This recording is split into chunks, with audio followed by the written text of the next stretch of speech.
நான் முதலமைச்சர் இருந்தபொழுது பாரத பிரதமர் அவர்களை சந்தித்தேன். இன்றைக்கு மேட்டூர் அணையிலிருந்து திறக்கப்படுகிற நீர் காவிரி ஆற்றின் வழியாக கடலிலே போய் கலக்கின்றது.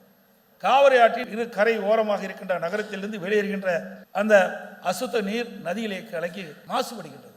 அந்த நீரை சுத்தப்படுத்த வேண்டும். கிட்டத்தட்ட 20 மாவட்ட மக்கள் காவிரி ஆற்று நீரை குடிநீர் ஆதாரமாக கொண்டிருக்கின்றார்கள். அதே மாசுபட்ட நீராக இருக்கக்கூடாது என்பதற்காக நடந்தாய் வாழி காவிரி என்ற திட்டத்தை வடிவமைத்து மாண்பு பாரத பிரதமரிடத்திலே கொடுத்தேன். மாண்பு பாரத பிரதமர்கள் 2 அவையில் இருக்கிற கூட்டுக்குழு கூட்டத்திலே மேதகு குடியரசுத் தலைவர் உரையில் இடம்பெற செய்து அதை நிறைவேற்று என்று சொன்னால் அதே போல செய்தார்.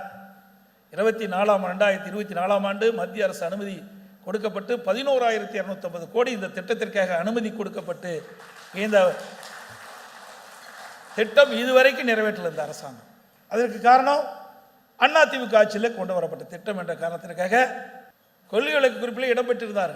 ஆனால் அதை இதுவரை நடைமுறைப்படுத்தவில்லை. மத்திய அரசு 60%, மாநில அரசு 40% இந்த திட்டத்திற்கு நிதி ஒதுக்கீடு செய்ய வேண்டும். ஆனால் இந்த அரசு கிடப்பிலே போட்டுக்கின்றது. இதெல்லாம் அதிமுக ஆட்சியில் செய்த சாதனை. ஆனால் இன்றைக்கு வேண்டுமென்றே திட்டமிட்டு இதற்கெல்லாம் முன்னுரிமை கொடுக்காமல் இந்த அரசு ஒரு காழ்ப்புணர்ச்சியோடு செயல்படுகிற அரசு என்பதற்கு இதையெல்லாம் ஒரு சான்று.